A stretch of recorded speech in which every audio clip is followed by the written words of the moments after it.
So, in the last class, Ingold quotes Wittgenstein's end, the end quote from the Tractatus Logico-Philosophicus, which I didn't want to touch that quote because it was too complicated for me. I'm not philosophy. I don't actually get into this stuff, but it did remind me that I've threatened you a little bit that sometimes this class is not the history of anthropological thought. It strives to be the history of thought itself, which is perhaps too ambitious. But if we're going to pull out Wittgenstein, then we're there. And as I was just commenting, he's quite memeable. You go to Instagram and images and stuff, and this quote shows up all the time. It's like, show you a pretty picture of a sunset with this quote, whereof one cannot speak, thereof one must be silent. Yeah, he doesn't look so good looking there, does he?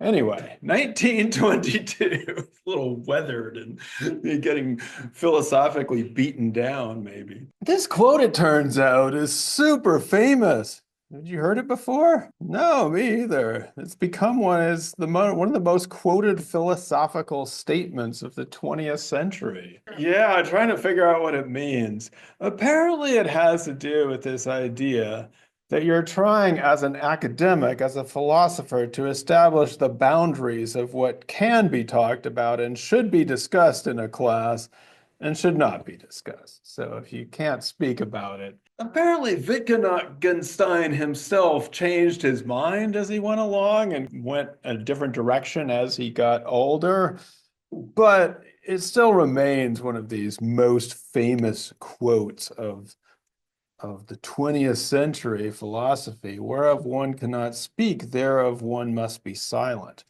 And I thought this was a good time to bring it back because, in fact, this chapter starts off with a very different quote, also memeable and on Instagram and stuff, and you can find a sunset or something with John Cage saying, "I have nothing to say and I am saying it," which is in 1949, his lecture on nothing. Pretty cool, right? So it's a bit of a paradox. And John Cage, what's he most famous for? It's not this quote. You got nothing? His most famous composition, he was extremely influential in composition, a composer, also a person who could talk. His most famous composition is called 4 minutes 33 seconds by John Cage. So on April 1st, there's a lot of versions of this on YouTube, and I was going to show you the version that was seen by 8 million people from a pianist back in the 1960s. But just today, April 1st, 2025, big band jazz arrangement, the 8-bit big band played it. And as our person says here, to celebrate April 1st with all of you with a swinging big band jazz arrangement of the legendary musical composition 4 minutes 33 seconds by the prolific and visionary composer John Cage. This arrangement was one of the most fiendishly difficult things the band has ever had to perform and the most challenging melodies I've had to arrange to date. Has anybody ever experienced this in its entirety? We should experience it. People used to go to pay money to have this. The goal is being achieved, to push you to the limits of endurance. I've never actually sat through it. You hated it before, and now you technically you are paying money to have this happen. What was Cage trying to do here? Maybe not in this, but what was his whole point? Letting sound be sound. Letting sound be sound. Letting the sound be. And so, yeah, once you've seen it or heard it or sat there through it, you're like, okay, I got it. Or maybe it's a joke, or maybe it's to make you mad. But he was trying to give us this sense of letting the sound be. And this is Cage. Cage, as quoted in Ingold, when we separate music from life, what we get is art, a compendium of masterpieces. So this is Cello Suite number 3 as represented in a score. And Cage is fighting against that idea. He's fighting against the idea that what we should be doing is trying to come up with all these masterpieces, which we call music, which are separated from art. And so he's trying to bring sound or music back into life. And obviously, Cage and Ingold and Cage are on the same page, so to speak, or mostly for most of this time, in part because it echoes what is one of the things we've been talking about in the history of anthropological thought and the history of the world, you might say, is that music for many, many, many years was defined by the European elite and people like Bach and Beethoven and Mozart and the people that could write out these scores and transmit them to you and then be guardianed by the great masterpieces. That is music, and anything else is just a hurdy-gurdy. It's just goofy stuff. It's just weird stuff that peasants do. So now you should know this by heart now. What does anthropology say to those European elites? Everybody has music, you stuck in the mud. Or wait a second, you elitist, you messed up, arrogant bastard. Everybody has music. And so anthropologists spent a lot of good time, and some of my best friends are ethnomusicologists. I have nothing against ethnomusicologists, great people. But we go around the world, right, and recording, but also doing a lot of transcription of other people's music and ethnomusicology. And this is an important exercise to understand other people's music and other people's forms. But there's a certain issue with it, is that what this idea that music, what you just transcribed, is the music, and that that score was somehow existing in somebody's head as music, waiting to be copied down by somebody like the anthropologist, makes it into something that we have critiqued a bit before, but makes it into the idea that the music is in the score. And so the score is like the design, which is then being imposed upon a work. And so Ingold quotes Halprine, Lawrence Halprine: "The notation of Bach is as precise and controlling as he could make it. What was left for the performer was a matter of technique and interpretation." So in Halprine's idea, Bach is sitting there having this revelatory experience, and then writing it down in a precise and controlling way, the same way that an architect might design a structure or a building and then transmit it and put it onto the landscape. And so actually interesting, I was interested in this person because Ingold calls him the visionary landscape architect Lawrence Halprine in his book from the 1960s, The RSVP Cycles, the Creative Processes in the Human Environment. For the most part, Ingold and Halprine actually agree because he's talking about the process of creativity and the process of design. But in this case, Ingold is saying there's a few problems with Halprine's notion of Bach's notation as precise and controlling. What's one of the problems, Liv, with the idea that Bach's notation is precise and controlling, and all that's left for the performer to do is just execute? Because we do it different. Yes, I thought this was a pretty great quote. As anyone who has tried playing Bach's music knows all too well, so much is left unspecified in the notation. The same piece in alternative hands can sound altogether different. I was going to give you some samples of different people playing Bach's cello suite, but I decided, one, I've just given you 4 minutes and 33 seconds of silence, so that's a lot of music. And two, actually, when I started listening to them, I thought they were going to be different, but to me, they all sound the same. So, like, if you now sometimes you have to listen to a lot of the same kind of music so that it sounds different, that you can distinguish it. I am not that far into classical music. To me, all these things sounded the same. But Ingold says, and my son's cello teacher said as well, that when different people would come around and play these suites, the cello people at the time would be like, oh my God, he's going too fast. It's crazy. It's how can he do that? So it sounds altogether different. So that's one thing that he's trying to say. And so Ingold is trying to take us into this world. And he again is following Cage, where we go from intention to trying to pay attention or to really tune into the world out there. Let's see, this is on page 245, where Ingold is talking about, yes, it's important that we understand music as the sounds of the world, the stream and the earth. Wait a second. Yeah, I was going to make fun of myself. Ingold does say that there is something different between the sounds that you hear ambiently when people come in and are shuffling around, and then when you actually start singing at them.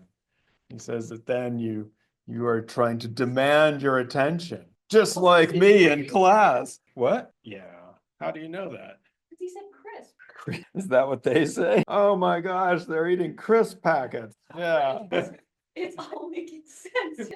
This is what I'm doing. That's what I do to you. Don't be distracted by your chip packets. Chips? Chip packets, crisp packets. The coughs and the crisp packets. So he makes an interesting point about the attention and the etymology of where the word comes from, this idea of stretching yourself toward what is coming out. But the main point here, of course, is to restore music and sound to life itself, the generative amount. Because when you're trying to play something, a musical instrument, you do get something. It is simply impossible for a living being to play without feeling, without the awareness we have of our own movement. You do have to get that. You do have an awareness of your own movement and of its correspondences, otherwise known as kinesthesia. I feel like clarinet in school is like the music killer. Like it definitely hurt my daughter, and it would have hurt my son too, but somehow he escaped and is now playing guitar. But yeah, the clarinet, man. So I don't know, is it the clarinet itself, or is it the context of being in a school where you are forced to practice like a certain number of, is this ringing a bell? They do not teach you to feel the music. No, it's like the opposite of feeling the music. It's not. So there's a partly of the school system. We'll be talking about the schooling system again in 2 chapters. I'd be curious to know more about what you think about going to school and not learning how to make baskets there. But yeah, there is something about the music teacher. There are some great music teachers in school, but there's something about 5th grade clarinet that is just like something, it should be required, but in a way that lets you actually explore what you need to explore. I think the recorder is a bad place to start. Actually, the best version of the recorder that I saw is my kids' elementary school. They had a talent show. And so this girl, she took the recorder and played it through her nose as her talent. And it was like, I was like, yeah, that rocks, you know. And she was like, because it was like such a mockery of the music teacher and like being able to play this thing through her nose. It was like, and it was talented to do that, you have to admit. Now that if you were required to play the recorder through your nose, that would work. Better because you don't get enough air. Yeah, so Ingold has probably had more time as an old man to work on this cello, and probably now that he's retired, he's been chilling out with the cello. I'm glad the cello came back, though. He loves that damn cello. He does love it. He does, yeah. And so I have similar hopes for myself and instruments, but yeah, the best time to learn is probably high school and develop those sensory skills, but anytime, pick it up and go for it. Now, so we're trying to restore music and sound to life.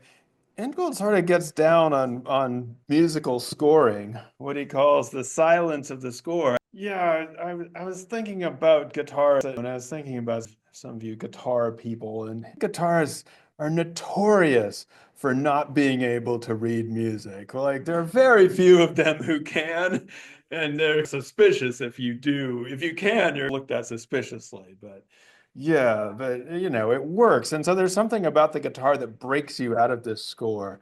Ingold is way, at least for a bit, you're like, boy, should you ever write music down, Ingold? He says, its silence is the empty exoskeletal silence of a world already broken up and dismembered, all energy spent, eviscerated of any traces of affect. What an absolutely wild statement. Yeah, it's like that. Well, you quoted this absolutely wild statement and said it reminded you of a place.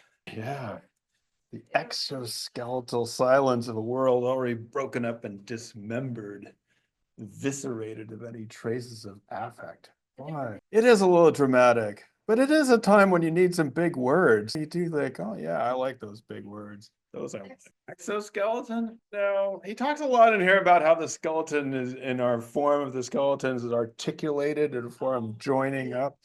But Simi, I actually think you've seen the future in the sense of what's coming 2 classes from now about being in a place, a multi-generational place, and how sometimes people are trying to keep the kids silent and what that means for the transmission of knowledge and effect across generations. Yeah, so be ready, I will say.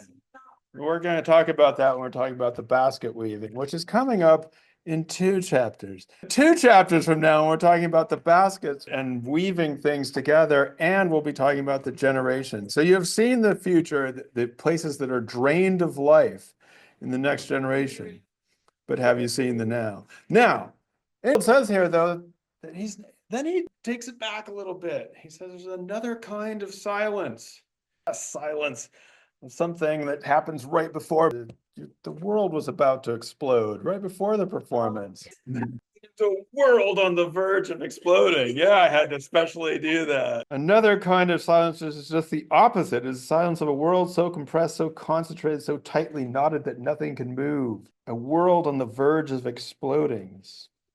It is middle C, the energy of middle C packed in there. No, he goes into, this is what Kandinsky was all about. Kandinsky, 1920s. Yeah, this is his second most famous painting. Not less. It pissed you off less.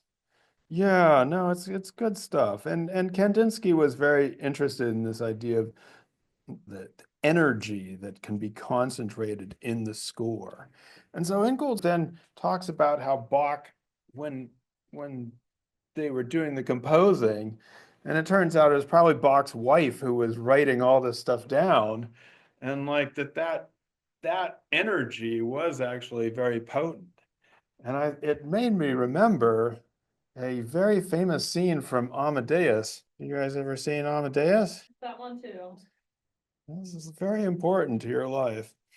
All right, here goes. So this is a fictionalized movie about Mozart, and this is near the end. I'm sorry, I'm giving away the end of the movie, but it is one of the most famous scenes. So Mozart is dying, basically. He's dying of fever, and he's trying to write his something that his last funeral mass, which would become very important. And there is some debate about who exactly put this to music, but in this scene, it is fictionalized as being one of his chief rivals in music, who has at least come to like his bedside to copy it down. Anyway, it's so decent that I'm gonna have to show it to you. Yeah, yippee.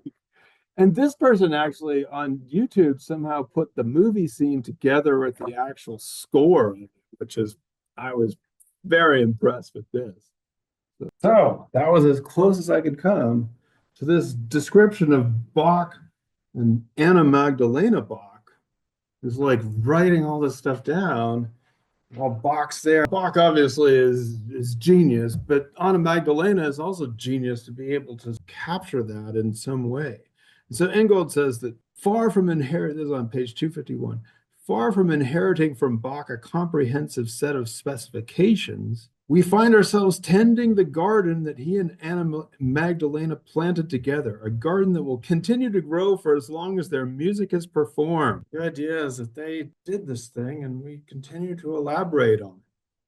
Now, What about the person who's saying words? What are the person about the people who pay attention to lyrics? I'm very much a lyric person myself. I could never get into just pure music like that. Yeah. It didn't register with me. And so for me, like I spent a lot of time growing up listening to Bob Dylan, who is very lyric driven. Now I was gonna ask about A Complete Unknown. Did you see that? Did anybody see A Complete Unknown? What do you think? Thought it was okay. Yeah, it just came out. It was with Chalamet, Timothy Chalamet. Yeah, that's why you didn't see it? You're against Chalamet? He spent years trying to I think his head he even got like cheek implants so he could be Bob Dylan. Yeah, I didn't think Jonathan should go see it because he gets a good it's a good performance, but he gets kind of put down in the end. Bob Dylan goes off in his own way and plugs in and starts playing like a Rolling Stone instead. What do you do with the lyricist? And you said that why doesn't Ingold talk about reading things aloud? Well, in his defense, I would say that he has been talking about reading aloud a lot, about the medieval scribes reading aloud. And he was like dissing like sheet music, but then he shut up about people writing. So I'm like, okay, similar. That is, yeah, no, I think you're right. It might be an oversight. He does say something about thinking here. He says it's like the thinking thing. He says we've been tricked into thinking that, or into supposing that thinking makes no sound. Kind of like you read silently when maybe you should be reading aloud. That was why when I read to you that passage, I said, did you read it like that? Did I live and die for nothing? And he says that the medieval people who were reading aloud would have not thought that thinking was silent because they would have used the word rumination, which was also what you used word for cattle chewing the cud, be ruminating, and that would be the same thing of thinking. It was a very noisy process, which of course brings us back to the idea of breathing and being able to breathe in and out and taking that very literally as drawing inspiration. And so his ending point here is that thinking is not cognitive, but atmospheric. And we talked about this in the introduction to this section, how we try to thinking is not just confined to our heads, but is also out there in the world as ecological. Thinking is not cognitive, but atmospheric, which made me think that we should revisit something that we also did not touch on in the last class, but some of you mentioned it, is why can the tuna swim so fast? Why can the tuna swim so fast? And in both of these chapters, Ingold takes us into the work of somebody named Andy Clark. What an easy name, Andy Clark. And his most popular, most recent book, which Ingold doesn't cite because it just came out, it's a very, very popular book now. The Experience Machine, How Our Minds Predict and Shape Reality. But Andy Clark is the person who back on page 235 in the last chapter asks, why can the tuna swim so fast? The answer is that it couples its own bodily energies to the fluid dynamics of the water through which it swims, setting up eddies and vortices through the swishing of its tail and fins, which themselves exert a propulsive momentum beyond any muscular force of which the fish alone is capable.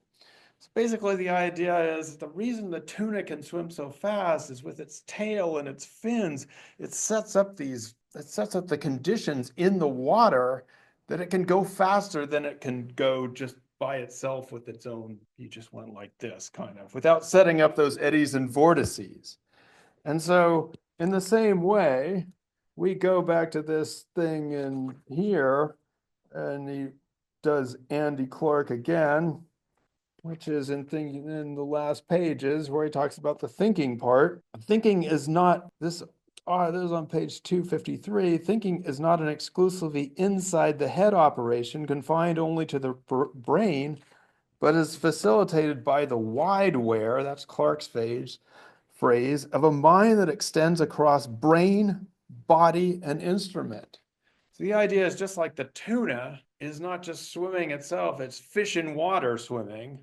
That is a whole thing. Our minds as thinking extend across the wide where. And that's why this book is so possible. How our minds predict and shape reality. The idea is we are thinking like as reality comes in, we're already predicting what that reality will be and our output of it. So Ingold gets very into that part. He likes Andy Clark on this one, the idea that mind is not just in the head, it's out there in the world too. And we're feeling each other's minds as we feel along.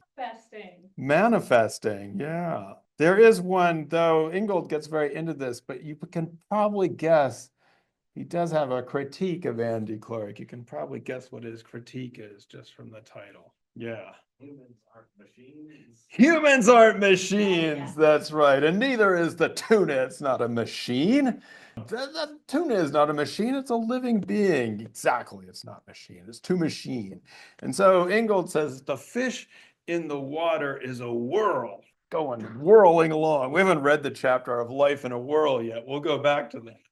That's coming up, except it's way back. We skipped it. The fish in the water is a whirl, and thinking is the churn of the vortex. It's not a machine. It's whirling in. It's the vortex. With me? The tuna is the most concrete example I have. I like it. What's wrong with the tuna? All right, don't get into the why. Like we're not asking like I know, but that's Andy Clark's question. Say, how about if we say, how can the tuna swim so fast? How about that? Does that work better for you? We should have said, how can the tuna swim so fast? Why is an unanswerable question. Why is like, because God did it, because evolution did it. The slow ones got eaten. Yeah, right. That would be the why. Where's the tuna swimming? I actually didn't know that tunas could swim very fast. They don't strike me as a fast swimming fish. Okay. So again, thinking, as we've been saying, is out there in the world.